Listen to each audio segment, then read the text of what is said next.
Hello, everybody. Welcome back to She Who Glows. My name is Holly. I'm your host. And today I have got Jessica Lynne, who is a psychic medium. And I am so excited to delve into chatting with Jess today because we connected over a year ago now through a reading, which was just amazing. And I can't wait to share more about that with you all today. So, welcome, Jess. How are you? Good. Thank you so much for having me.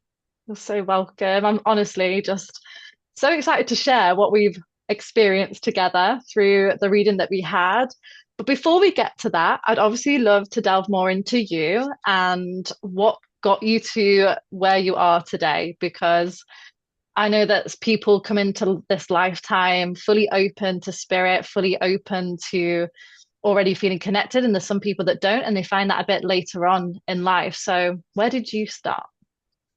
Yes, so I was always incredibly intuitive, even as a child. Like it was just always there for me. And I never really questioned too much about it. It wasn't like it was Right. foreign for me to feel that way. I guess my family were a little bit random. They weren't really I guess. Well, I have a religious side of my family, but I think they were quite open to spirituality anyway. So it wasn't exactly foreign for me to think that way at such a young age.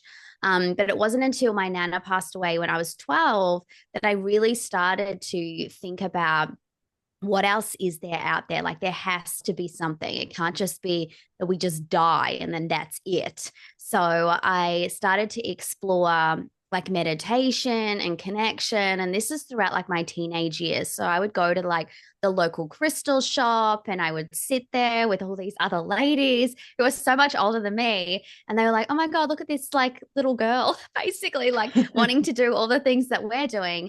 And I remember sitting there with them and I guess my experiences that I had with my spirit team when we were doing meditation was really quite funny. So a lot of people would come out of it and they would be like, oh, I saw this beautiful mountain and la la la, and describing all this beautiful scenery. And then here's me. And I'm like, oh, yeah. So I sat there and then I like started to make a sandwich. And like I was having these like really weird, random encounters. And that was my first, I guess, aha moment that my spirit team are really quite funny. And Yeah. also, that's probably going to be the way that I'm going to connect with spirit and bring through the lightness when it comes to readings. So, you Mm. get some readers who are very serious and deep, and it feels quite intense when you have readings with them. Whereas my readings like tend to feel you probably obviously know they have that healing element to them, but there's a lot of light and lightness and closure and just beautiful moments that I feel like really break up the grief and break up the sadness of what the connection might actually feel to you. So that was actually something way back when that I noticed and I've reflected on. I'm like, oh, that's why they were showing me things like that. Because they're like, you don't have to be like everybody else. You can Yeah. actually connect in a way that feels very aligned to the person that you are. So it kind of set me up for success later down the track when I started to actually get mentored. I had got mentored by this incredible woman who is a psychic medium herself, and she is very blunt, which I liked. I'm like, I need someone who is straight down the line. Like, don't bullshit me. Like, if I'm Mhm. not getting it, like, I need you to tell me that this ain't happening. And she was great like that. She mentored me for 2 years. And I read for free for as many people who would let me. But before I even became a medium, I was obsessed with them. Like, I would see any psychic, any medium, do my cards, do all the things, go to all the festivals. Like, I was just a junkie for this stuff. And it was one day that a psychic actually said to me, Jess, I don't understand why you keep coming here because you should be on the other side of the table giving the advice and connecting with spirit yourself. So that medium planted that seed. And then years later, I just decided to throw caution to the wind and just jump into it. And yeah, it's been amazing ever since. Wow, like such an incredible story that you literally tapped in right from birth, pretty much. And I love that you're sat around with all these ladies that are like guiding you through, but also showing you how different you are. And I think that's one of the reasons why I connected with you as well, because you were just real, you're just yourself and authentic. And I do love that lightness that you bring, and then you're not so serious, because healing can be so intense. And sometimes we just need that fun and playfulness to come with it. And you're so professional, even though you have that fun side to you, and the jokes that come through, because I know that my reading I had with you, it was very healing, but I didn't feel overwhelmed after it, if that makes sense, because it was a heavy topic that we had to work through in that session. But I didn't come away being like, oh my God, that was so heavy. I felt light. And I think that's what healing should be after a session. You should feel light after it, right? Definitely. And that's what I Mm. hope. I hope Yeah. that from readings, you can walk away with that level of empowerment and lightness and closure in some cases too. Like, I think we run around every single day catastrophizing everything in our minds and, thinking, oh gosh, I've done this wrong. And what if spirit think that? And what if I'm on the wrong track? And what if I'm this and that? And I feel like readings just validate for you things that you probably already know, but it's nice to hear that you're not crazy and that what you're Mhm. actually experiencing or what you're thinking is exactly what you need to be thinking at this particular point in time. Yeah, 100%. So what was it like for you when you obviously started getting mentored and realized people were telling you you need to get onto the other side of it? For that first year where you're starting to give readings for free to people, what was that like? Terrifying. That's the truth. It was terrifying because, like, during those earlier stages, your readings don't flow. It's very Mm, piecey. So okay. that's something that people may describe as they're starting their mediumship journey. And it's something that I actually just forgot until now. But when you start, you don't have all your symbology yet. I'm still building up my little keyboard of symbols for spirit to use, but you have a clean slate. So you're trying to figure things out along the way. Like, what would that mean if they're showing me a heart? What does that mean if they're showing me, my uncle? Like, why am I seeing him for? Like, it's almost like you're trying to figure out a puzzle. So it's very tricky, and you have to trust yourself 100% with every single piece of information that you're receiving. Because if you don't, you could miss something. And spirit are very quick. So for me, I get flashes. I might just see something Mhm. very quickly, like a picture or an object, or they might say one word to me. A lot of my symbology actually is words. So they might Interesting. just go, they'll just go tragedy. I'm like, right, okay. So I know that this passing has a tragic element to it. And then they'll go, I don't know, they'll show me like a park. And okay, so this person likes to be outdoors. Like there's just so many things along the way that you have to build up. But building that up is really scary. And doing it with people who you're trying to find people who are open and they're not trying to test you and people who are wanting Mm, to work with you. And that's why doing them for free is really important because I think no one's invested in that, so they're not yeah. expecting anything out of it. Like if they get something from you, then great, but if not, it's just a really good opportunity for me to be able to just play around, I guess. So I think it took me a really long time to get to the point where I felt like I could actually charge and I could do this because you don't believe that you're worthy for a while, or at least I didn't. And it wasn't until people told me, no, Jess, you're good. Like, you got to start doing this, that I actually was convinced that maybe I should step up and take a chance and open my business. But you have to do it when you're ready. No one can tell you. No one can be like, oh, you're ready now. Like, people told me that for probably about 6 months. But it wasn't until I felt ready and I'd heard all of those people say it for that period of time that I actually believed it. So Wow. it's a crazy ride. And so before you became a psychic medium, did that full time, what did you do before that? Yes, so I was an executive assistant to Peter Alexander. Not sure if anyone knows. He's a pajama celebrity person. Okay. So in Australia. So he's Okay. amazing. Super cool. But yeah, I was in corporate life. I was climbing the ladder, doing all the things. And, I liked it. It was all I really knew. But I always felt like I wanted something to do like on the side. I needed a hobby. I needed something that really I guess, made me feel passionate about life. And that's when mediumship came in. So I did it on the side for like a couple of years, just part time. I was reading nearly every night, reading on the weekends. It got to the point where I was booked solid for a year on like my part time hours. And then I had a wait list of 800 people. And it's when I got there that I was like, maybe I could do this like full time. But I'm telling you, see, it took a wait list of 800 people for my tiny brain to be like, maybe this is the thing. That is incredible that you had a wait list of 800 people. I know you're successful now, but it's funny how, I mean, it shows how humble you are and also how caring you are for other people, knowing that this is a big deal what you're doing, because Yeah. people who invest money into you for these readings, some people take it so literal as well, and they hang on to every little thing that someone says, and that can be quite detrimental sometimes, you know? So I Mm. really like that care that you've had, and the journey has clearly been perfect for you to feel ready to jump in, and it's obviously gone and worked so well for you. Yeah, it's been a really wild ride so far.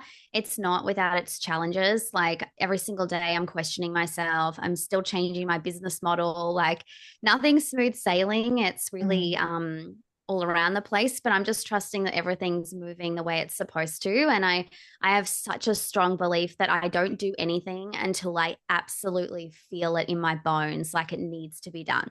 So keep that in mind, people. Keep it in mind. Don't rush to do things, even just in life, that don't feel Yeah. good in that moment. Hmm. I actually think I needed to hear that message right then, because I'm someone, because I feel like I'm an impulsive Aries sometimes. I get an idea and I can sometimes just run with it straight away without thinking about it and laying the foundations first, slowly moving through it. So I'm going to take that on board. Oh, I'm so glad. I love when that happens, when you're like, I needed to hear that too today. Hopefully, you all needed to hear that. Do it when you feel it in your bones. It's when it's right. Yes, I like that. So since I connected with you last year, I feel like you've rapidly grown even more so. What do you think? Obviously, you're so good at readings, and I know that because I've had a reading with you, which we'll go on to in a moment. What do you think has made you so successful in this business to be able to go full time and to continue to keep growing at the scale that you are? I honestly feel like it's consistency and it's continuing to just show up. And that's probably something that I need to hear right now, now that I'm saying that to you, because even in the last like few days, I've been like, oh my gosh, which is probably because I came off a cold where I was super depressed. Like I had a really terrible flu, guys. It was not good. And it put me in a really bad headspace. And I'm thinking, oh, what's the point in continuing just to show up on Instagram and like what if no one's looking and what if no one cares and all these things are rattling around in my brain. So I'm telling you, it doesn't matter how big you get or what account you have or whatever, we all doubt ourselves every single day of the week. But I think that what has worked for me is consistency, showing up, sharing, being consistent with my readings, being there for people and being myself. I think that that is so important, being that raw, honest, authentic version of you. Because when you start to look, especially when you're starting to grow a business, you tend to look at what other people are doing. You're Mm. comparing yourself, comparing your business model, comparing who you are. Why are they successful? Why did that reel go viral for them? What was their messaging? What did they do? And then you start killing yourself in your own brain trying to be somebody else. But you're not like everybody else. And just because they got successful doing one thing doesn't mean that that's going to work for you too. So you kind of Mm. have to let your inner guidance system lead the way and do things when you feel called to or when you get inspired to. And that's how I'm living my life this year. I'm only going to do things when I feel inspired to. That's content, reels, business stuff, events, only when I feel good. Because I think we get in this habit of push, push, push. I have to do this. And we create all these parameters for ourselves. Oh, you have to do this many times a week. Otherwise, you're not successful. Who says? Who the hell says? Just you and your brain making things up and trying to put rules in place for you that make no sense. So maybe if you have rules that you've got in your brain, maybe you need to question those rules because they may just not be realistic for you right now. Honestly, I love that so much because I feel like what I talk about a lot in my work is going with the flow a lot more. And it's a lot of that feminine energy of not being so logical and masculine, which a lot of our world has been operating in and still operates in a lot of now. And allowing yourself to be led by your own soul and your own intuition is so much better than following someone's step by step process, because it's just not going to work the same because we're all so different and individual, like you've said. Yeah, absolutely. And look, I've had a lot of mentors. I've had amazing people who have shown me little tips and tricks along the way. But I say take what resonates and then leave the rest. And you'll get little Yeah. gold nuggets from so many people along the way. And even my mediumship style. Like I've taken little bits and pieces from other mediums. I'm like, oh, I'm going to try that technique. Oh, I'm going to see if I could do something like that. And then I've created my own version through all these little bits and pieces of things that I've observed. So Mm. I guess you got to kind of got to create your own path and your own way. And also, it's so funny. I've been talking about this the last 24 hours with like the rules thing I was just talking about. I was even Yeah. talking to the lady that does my eyebrows last night. And I was like, oh, I reckon we have so many rules, even with money. So, like, if you think about your bank account right now, we have certain rules in our brain that we go, if I have this much money in my account right now, then I'm safe and I'm good. And I said, do you have a number? And she goes, I've never even thought about it, but I do. And every time it goes Wow. below that, I start panicking. And she goes, but I don't know why that's the number now. And then the number keeps rising as more successful you get. You're like, oh, now it has to be like this. And I feel like we just do our own heads in about things that don't matter. I reckon everyone that's listening right now will know exactly what I'm talking about. You all have a number. I know you do. You think Yeah. about your account, you go, if it's like this, then I'm safe and I'm good. But just question that sometimes because life ebbs and flows, things come and go, Mm. but you will always, always have exactly what you need in that moment. I think it's so funny as well for me that you've brought up money, because this week has been, I don't know for you, the whole theme of this week feels like it's about money and abundance. I've had so many conversations with people where they're bringing up money to me, and I'm like, something's going on right now. Maybe it's a reflection of my relationship that I'm having with money. I don't know. What do you think? Are you going through that as well? Yeah, it's weird. Normally, I'm not Yeah. really fixated on it anymore. Like it used to be Uh, something that I thought about every single day. But at the moment, yeah, there's something weird. And I don't know if it's because I had to reschedule a whole heap of people last week and it's yeah. just really terrible timing with like money. And I'm like, oh, I've had to push these people out and where am I going to put them? And, all the money and all that stuff. And I'm like, just calm down, man. Like it's going to be fine. But it's weird that that's last week and now everyone's starting to talk about it. It's like Yes. there's something in the air. I agree.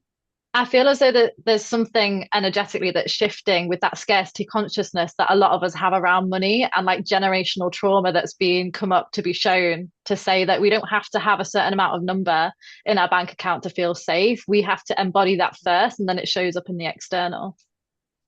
I agree. I think that Mm. we put so much emphasis on certain things and they're not reality and they're not normal. Like you're not, unless you've got a savings account that you're just putting money into and it's just accumulating and accumulating and you never touch it, like Yeah. sure, the number will probably stay the same. But if you have accounts that have shit going in and out of them every single day, then you're not going to have that consistency. So you have to get comfortable with the uncomfortable. And with change as well, which is something I think I remember with our reading. I remember you saying something subtle about, oh yeah, she started to like let go of control a little bit more. And that made me think, I was like, because sometimes you don't even realize if you've been operating in a certain way for your whole life, you don't even know that you're a certain way sometimes because you're like, oh, Yeah. like I don't have to control things. I can just let things happen because I'm not a controller of my life. I'm actually the creator, so I can just let go. That really, yeah, reminded me that we don't need to cling on for control and force things to happen exactly as you've said, but to just let things be sometimes.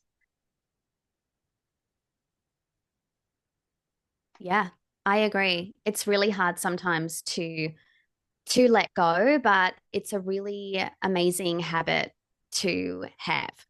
Yeah. Jess, you've gone a little bit frozen. I don't know if you can still hear me. Still here. Ah! Our screens are frozen. I know. Okay, I'm gonna pause it a second. Okay. Sorry, guys, we literally just cut out because It Jess was was so just weird. I Jess was was just a like zombie. moving so slow. It was so funny. It's But like we we're were back literally now. watching the last 5 minutes of me just talking, looking like a slow zombie. We were both watching me like, come on, Jess, hurry up, man. Oh my gosh, you know why that happened? That's to give us a laugh because you know what you said earlier about you always bringing this playful side and spirit, your spirit guides being so fun and playful. They were just messing Yeah, with us just then. Surely that is I, I it. reckon they're like, look at this shit. Hilarious. Anyway, Okay, I know we're just that's talking so about good. letting go and change and everything. But I love also because I feel like a lot of people that listen to this podcast are quite new to healing, to spirit, and all of that kind of thing. Can you actually explain what a psychic medium actually is? Yes. So I guess you can sort of like pull them apart. So a psychic is somebody who connects to you. So your soul, your current situation, your past, basically like your soul's healing purpose, all that kind of stuff. And they can help you to predict future events that may occur. And a medium is somebody who can connect with the other side. So your spirit team, your spirit guides, your loved ones on the other side. And I guess if you put the two together, I can do both at the same time. Yeah. So some people prefer that psychic side where they use their tarot cards and their intuition and connect to you and discuss life matters. And then others prefer the connection to the other side. But I like to put the two together and kind of jumble it around and have it feel like a full embodied experience of getting the Mm. advice that you need for your current situation, whilst also connecting to people who are helping guide you along the way through that advice. Yeah. And that's what I loved about your session because obviously I turned up to the session for certain reasons, not knowing why I was there. And we was like, okay, we're clearly here for a reason. Let's see what happens. And at the time, I didn't particularly have anyone that I wanted to speak to in spirit. I just Mm. didn't feel the call for that. Um, but what ended up happening was my nonna ended up coming through in the reading, who was actually still alive, and she had dementia at the time. And I don't know if you already knew that you could connect to people that had dementia or if it had just never happened to you before. But what happened for you when that happened? It honestly feels like you're connecting to a spirit. It doesn't feel any different to me. So I just thought I was just connecting with someone on the other side. But it was obviously someone who has is not on the other side, but they were in an altered state. And that's what that's all about. So when somebody has dementia or they're nonverbal, sometimes their minds can wander, so Mm. their minds are wandering to the other side and back. So this may be a reason why when you have a loved one who has something like dementia and they start to talk about the fact that they just had lunch with so and so who's dead. And oh, I saw Lala the other night, and you're like, oh, they've been dead for 10 years, Nana. And she's like, no, no, they're right here. It's because she literally is seeing them. That is the connection. So I think a lot of the comfort I've had from having that experience with you, I do think that was the first time I'd actually experienced that, is to know that they're not suffering in their own minds when they're not, here with us, switched on, present in that moment. A lot of the time, they're actually just talking to their spirit team and connecting with the people on the other side, preparing for what is to come. So Yeah. there's a lot of prep that goes into, I guess, the passings of people who are in those sort of states. They don't want to leave until certain times. They want certain people to have been able to say goodbye. They plan who's going to be there with them at that time. So there's a lot of planning and, coordination, I guess, that's going on the other side that we just don't even see or know about. We just think that they're sitting there like blobs, but I'm telling you, they're not. Yes. And I so feel that because I genuinely think that my nonna helped me to guide you to you for that reading because it helped with my healing. I don't know if you Mm. know this, but she ended up passing away 2 years, 2 weeks after the reading. And I don't know if you got through at the time when she was going to pass, but obviously Oh we my didn't know how long gosh. she had. Um, I remember going to see her for the last time and having this inner knowing that that was probably the last time I was going to see her, but you never truly know. Um, and if I hadn't had that reading with you, I don't think have been able to let go as easily. I think it would have come a bit of a shock to me because I was living in London at the time. I wasn't able to say my last goodbye when she was passing, when everyone could get to her quickly. I was the one that was away from home. And so I think that's why it was kind of orchestrated. And it was so funny when you started describing my nonna come through. I obviously did not expect it whatsoever. I was actually like, that's my nonna, but she's alive.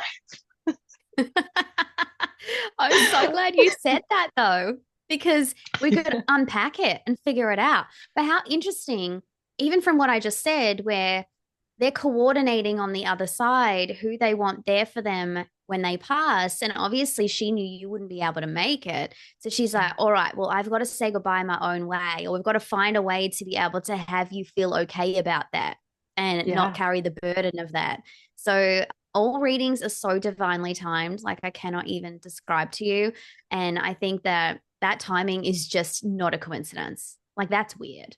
2 weeks. absolutely not. And it really also, from that moment, started to help me expand my belief even more, connect to spirit even more, that belief in God and that just divine timing, and have gone on a bit of a mediumship journey myself so that I know a lot more of how spirit communicate to us and things like that, which I think when you go through, when people die in a family or you go through certain people enter to your family, death, rebirth, always it feels as though you get closer to spirit and like that connection to knowing or asking what more there is to this physical world. I don't know if you find that that's either happened to you or to other people. Definitely. Oh my gosh, am I freezing again? You did put your back. This is hectic. Oh my gosh. Oh my God, that just made me forget what you even asked. That's so funny. Why is it Oh making my me laugh God. so much? Like it's just I don't hilarious. know. Because I look like a robot. Are you actually real, Jess? Yeah, I'm real, I promise. I Oh my basically God, how asked, do funny. you think that it helps people open their minds or like helps them experience more things about spirit when people go through death or like births in the family? Definitely. I think that it's an eye-opening moment and it's quite fascinating too because I've had many experiences where I've heard of someone passing and then new life coming into the world around the same time. The amount of women Mm. that have lost a parent right when they're about to give birth or they've just had a baby is ridiculous. Like it just Wow. feels like there's that full circle moment and it makes people reflect. And I think often spirit do that because at a time that could be so deep and so dark, full of grief, that baby brings lightness and something to look forward to and excitement to the family, which lightens the grief. So I actually feel like that's coordinated from the other side to help that family at that time cope with that loss. So I think Mm. when people do pass, you are looking, you are searching to connect with them. You're, trying to make sense of everything. Babies come into the world, lighten things up, and have us wonder if, they knew about them. And there's all these questions that I feel like just Mm. rise to the surface. So, absolutely, I think it helps people to connect when these things happen.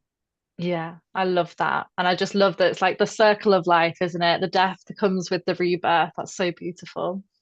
Yeah, it's so common, like Yeah. ridiculously common. Wow. Sad, awful to feel that you've lost someone who would have been such an integral part of that baby's life, but also so nice knowing that they've gained a really beautiful guardian on the other side to be able to help them throughout this life. So there's the silver lining Yeah. piece to that as well.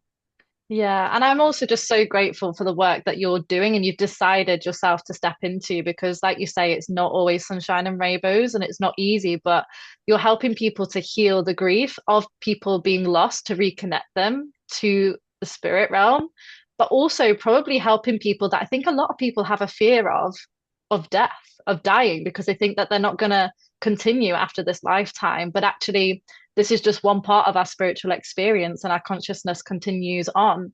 And a lot of people find that hard to grasp because we need physical evidence of that with our mind, but you are able to give them physical evidence to help people believe it. And I just think that's absolutely incredible for people's healing. Yeah, well, I used to be scared of dying myself. Like I was like, oh my gosh, what if I die? I used to think I was going to die at 28. Like I was so convinced, like there was so much, like I think because I'd experienced so much death in my family, like it was Mm. a trauma thing for me. Like I lost my sister at that point. This is before I became a medium. I'd lost my sister, my nana, my great granddad, my auntie. It was just like death after death after death. So Wow. it was hectic for me. And even to this day, I sit here and I have to stop saying this because I don't want to manifest ill health for me, but because Yeah. all my family die of cancer. I said to Jade the other day, I'm just Mm. waiting for when I get cancer. And she's like, what the fuck? And I'm like, I Yeah, know, but don't in my say that. head, I know. And in my head, though, it just goes, okay, one day that'll probably happen. And I'm like, that is not a thing. Like, you don't need to be Mm-mm. putting that out there. You don't need to be scared of that. But I think when you've been traumatized from the past, these things, they run deep and takes a long time 100%. to be able to unpack that and get rid of the mess. And so I get it. I get that whole fear of dying, of being sick, of something happening to you. But Yeah. I think the thing that's given me the most, I guess, reassurance is, for one thing, your story is not the same as somebody else's. So if you've seen somebody pass in a particular way or be robbed of time, that doesn't mean that that's going to be your journey. And I think too, we spend so much time fearing everything Mm. that we forget to live. So if you're constantly worried about your life ending, it's like you're not focusing on living the life that you do have, that the people who have passed would literally kill to be back here, being able to have these experiences. So you have to kind of trust that everything's happening the way that it's supposed to. And that if there's Mm. something that you need to know, that you will be able to know it. They will put a sign in front of you. You will feel something. You will know if there's something wrong with your body and you'll be able to do Mm. something about it. A hundred As I become percent. a zombie again. You've become I'm a little zombieing. zombie again, but this is going to be so funny. If people are watching this instead of like listening, they're going to find it hilarious. And you know what's so, yeah, yeah, hilarious. So funny as well because I'm the opposite to what you were as a child. I had no fear whatsoever. And it's a joke in our family where they said that as a child, I'd always say, like, my granddad would be like, "Oh, you're gonna miss me when I'm gone." I'd be like, "No, when you're gone, you're gone." Like, I'm Oh my obviously a gosh. kind, compassionate, caring person, but it was like I was just so matter of fact about it. Like, no, when you're gone, you're gone. Then that's it. Like, it's all fine. And it's like I've always just had that knowing that life continues after. Wow. Oh my gosh. That's so, yeah, Yeah. because I've had total opposite experience, which is so Yeah, funny considering, like, I guess where we are in our journeys and all that. So, definitely. how funny. Yeah.